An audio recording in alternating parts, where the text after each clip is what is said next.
c'est un fleuve plein d'épouvante qui respire la mort. Il coule vers les abîmes. Son eau est noire. Jamais le soleil ne l'éclaire de ses rayons. Le Styx, tel est le nom de ce fleuve maudit. Il traverse des magmas de roches et de métaux en fusion.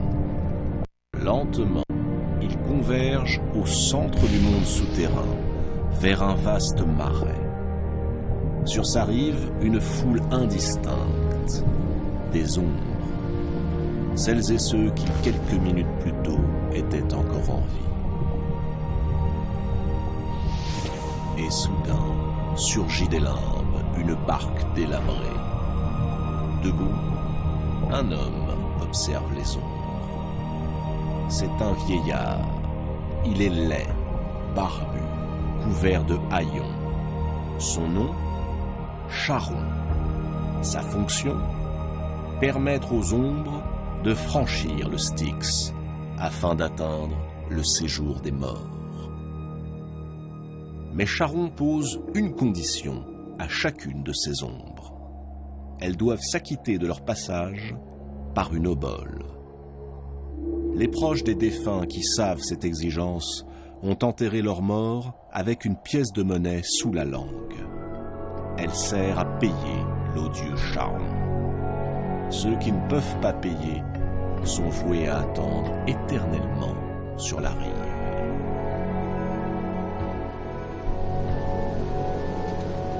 Charon invite un groupe à s'avancer. Il vérifie que le compte y est. Il installe les ombres dans sa barque et leur ordonne de ramer. Lui se contente de tenir la barre.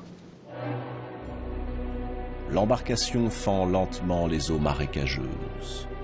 Des bruits lugubres traversent la pénombre. On entend le fracas des chaînes et des plaintes et des sanglots. On devine au loin les sinistres plaines où les âmes des héros errent sans but parmi la foule des morts. Leur seul plaisir est dans les libations de sang que leur offrent les vivants.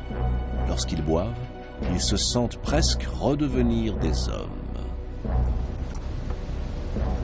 La barque vient d'accoster. Charon abandonne ses passagers à leur sort et repart. Soudain, une créature apparaît devant les ombres. Un chien à 3 têtes, immense. Ses yeux sont des braises. Son pelage ressemble à une armée de lances. Cerbère, le terrible Cerbère, est chargé de surveiller la porte des enfers. Il lance des aboiements qui remplissent les morts d'une vaine terreur.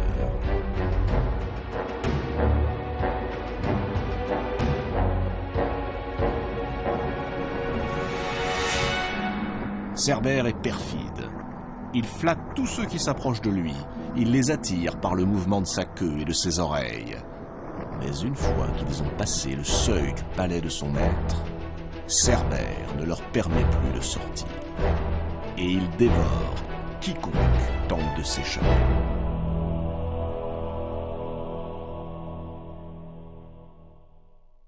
C'est sur ce monde dont on ne peut s'évader que règne le seigneur de la mort, Hadès.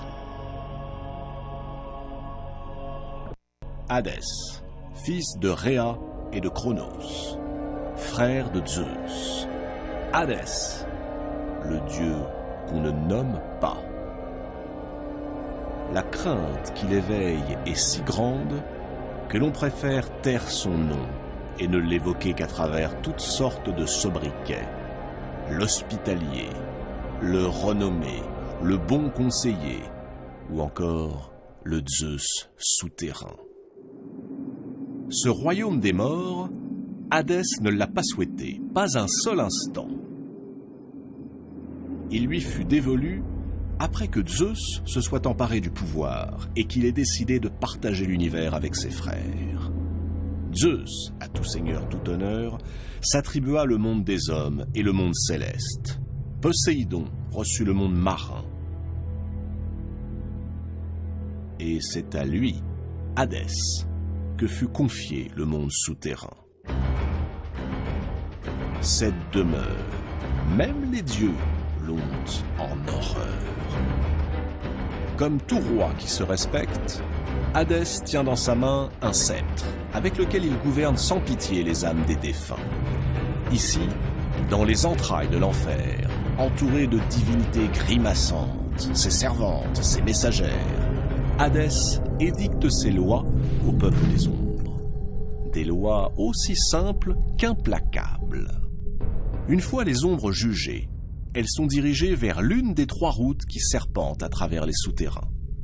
La première mène au champ d'Asphodèle, là où réside la grande majorité des âmes imparfaites, ni bonnes ni mauvaises, pas le reflet des vivants.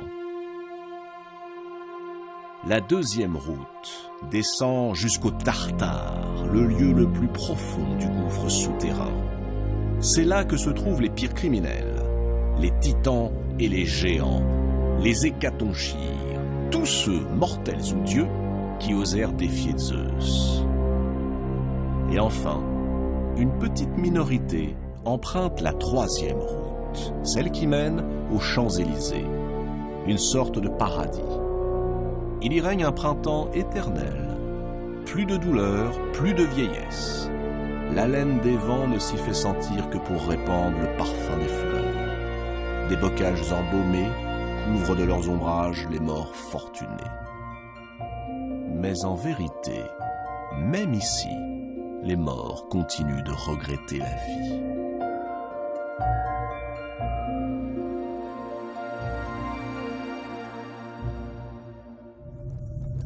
Hadès est un dieu riche. Il est entouré de pierres précieuses et de métaux rares, or, diamants, rubis, mais il ne possède rien à la surface de la terre.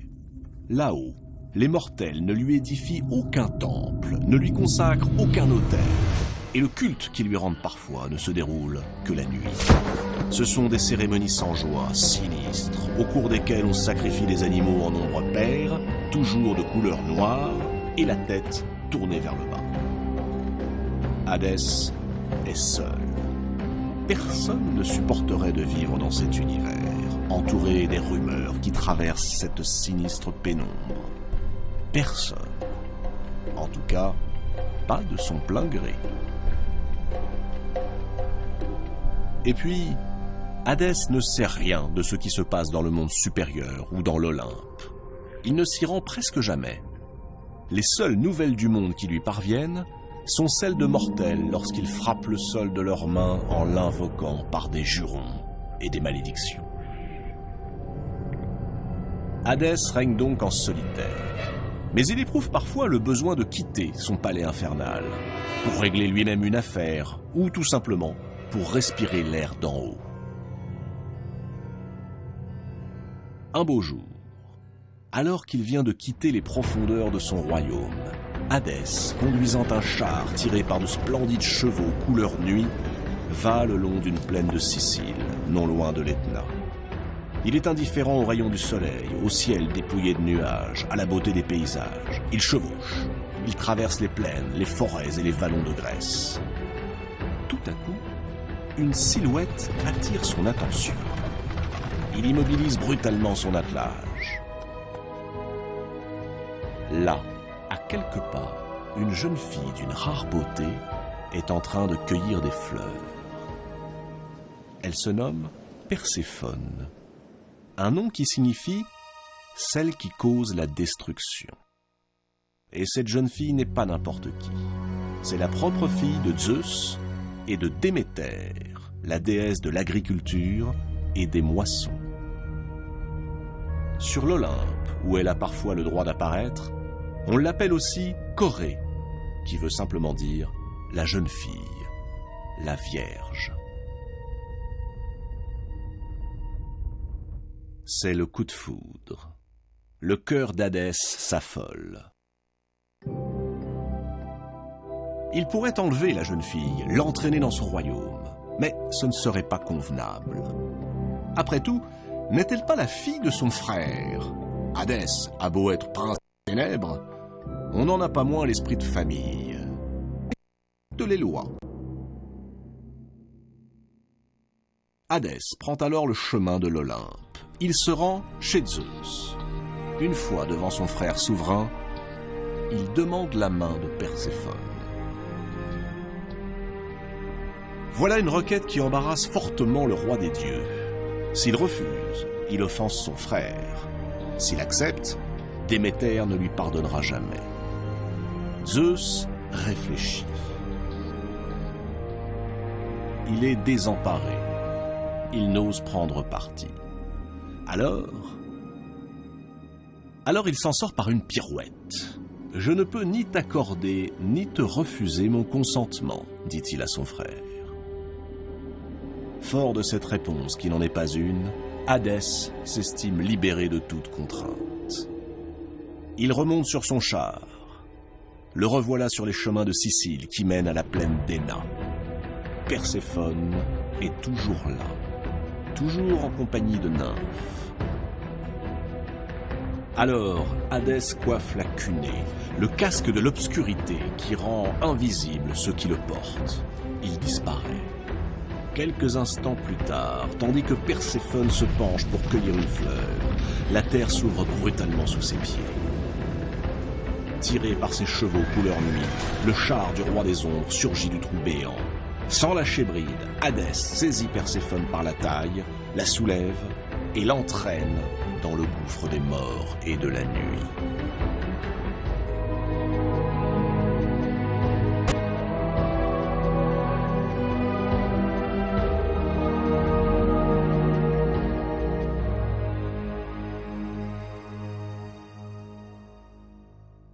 Ne voyant plus revenir sa fille, rongée par l'inquiétude, la déesse Déméter part à sa recherche. Elle interroge tous ceux qu'elle croise, mais nul n'ose lui dire la vérité. Ni les hommes, ni les dieux, ni les nymphes, ni les oiseaux. Personne.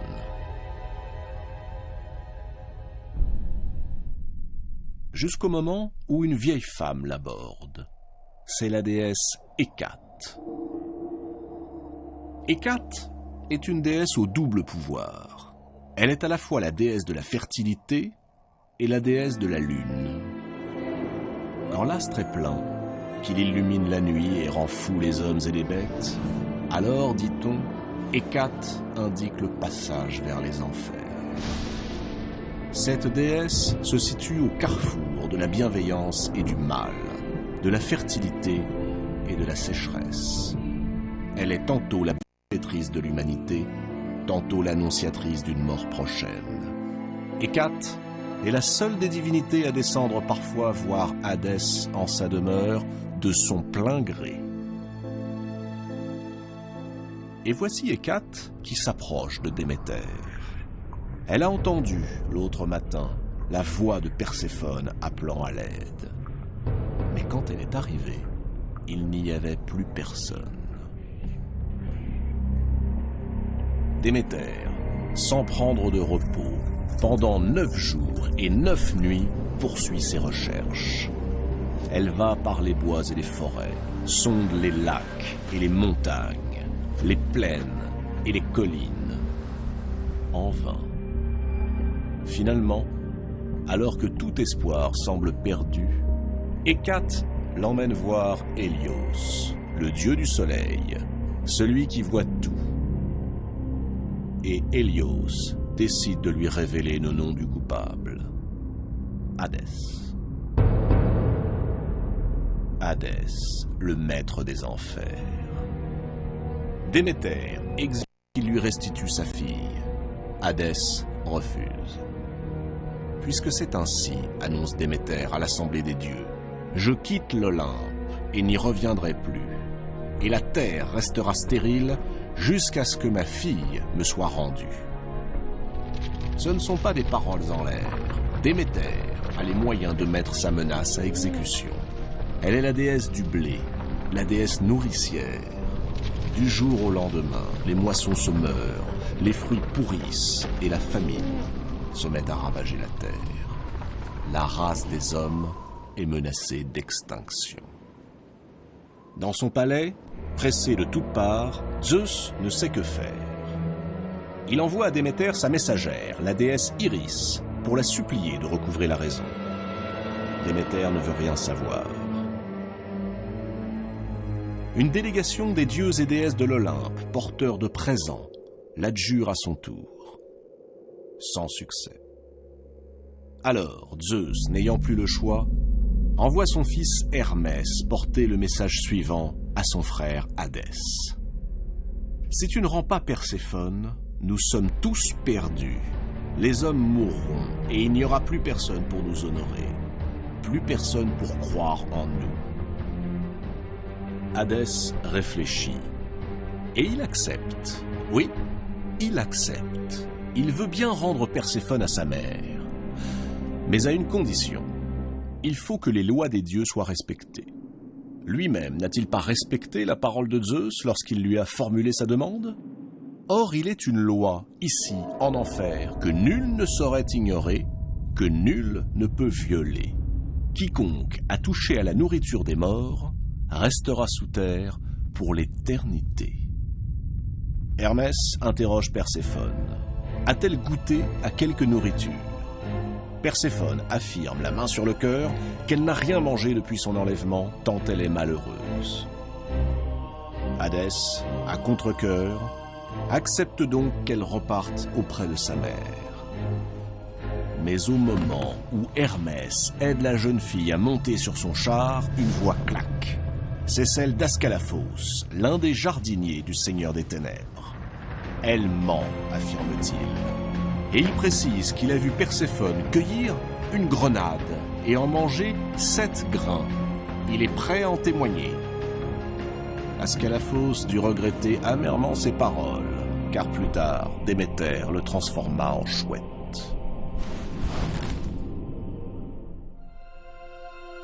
Pour l'heure, en tout cas, cette révélation change tout.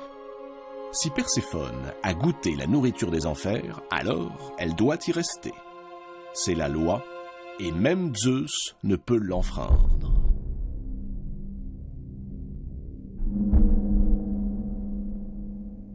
Lorsqu'elle apprend la nouvelle, Déméter, plus triste que jamais, s'enferme dans la solitude. Elle refuse de regagner l'Olympe et persiste dans sa volonté d'affamer les hommes.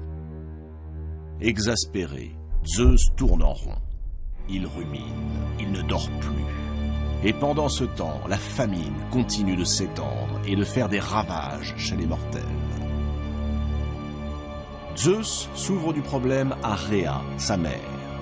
Car Rhéa est aussi la mère d'Hadès et de Déméter. Et c'est Rhéa qui, une fois encore, va mener les négociations entre ses 3 enfants, Zeus, Déméter et Hadès. On discute, on débat, on pleure, et finalement un accord est conclu. Perséphone, parce qu'elle a goûté à la nourriture des morts, passera l'hiver aux enfers et le reste de l'année à l'air libre, avec Déméter.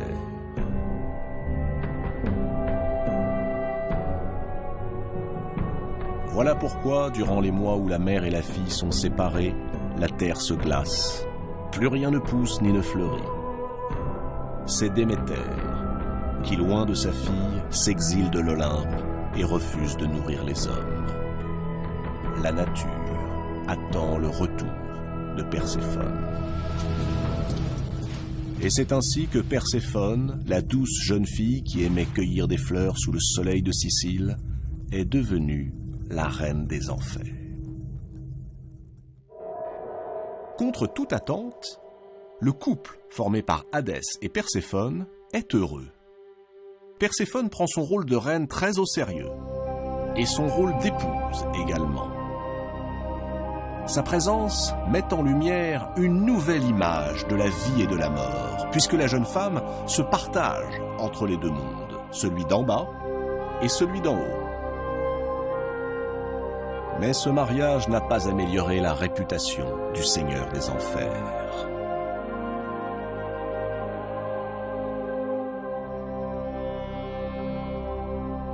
Qui est vraiment Hadès ?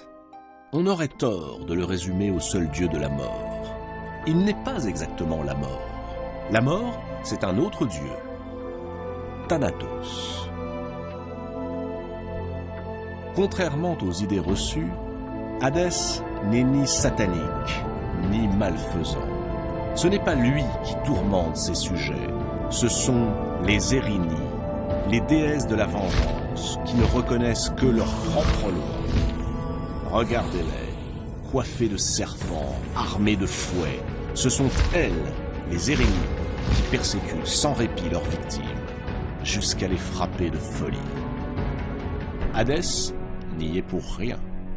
Lui, il gouverne le monde souterrain. Il règne sur ce royaume qu'il n'a pas désiré, mais qui lui fut attribué, contre son gré. Il est entouré de créatures monstrueuses aux fonctions bien précises.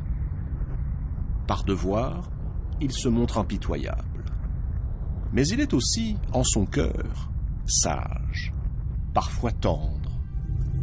Il peut ainsi faire preuve d'une certaine indulgence lorsqu'on sait lui parler.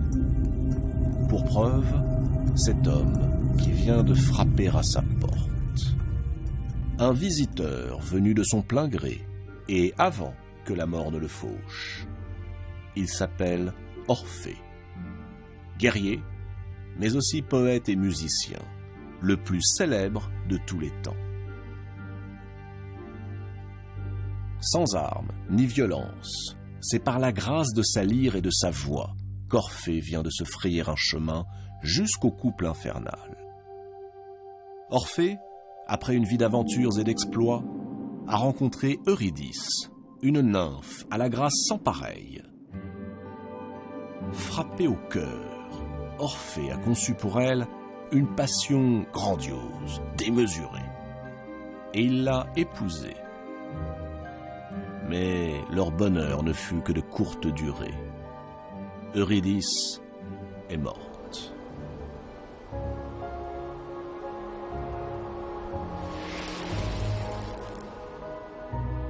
Orphée, fou de douleur, ne pouvant se résoudre à la perte de sa bien-aimée, ose alors ce qu'aucun mortel avant lui n'a jamais osé, descendre aux enfers.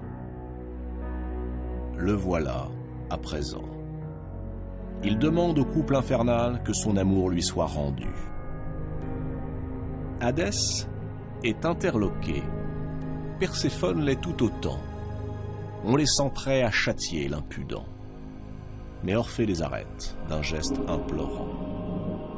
Jouant sur ce que l'on appellera désormais la corde sensible, il rappelle à Hadès les sentiments qu'il a éprouvés à l'égard de Perséphone, le rapt d'amour qu'il s'était autorisé, son désespoir et sa tristesse lorsqu'il est loin de celle qu'il a faite reine des enfers auprès de lui.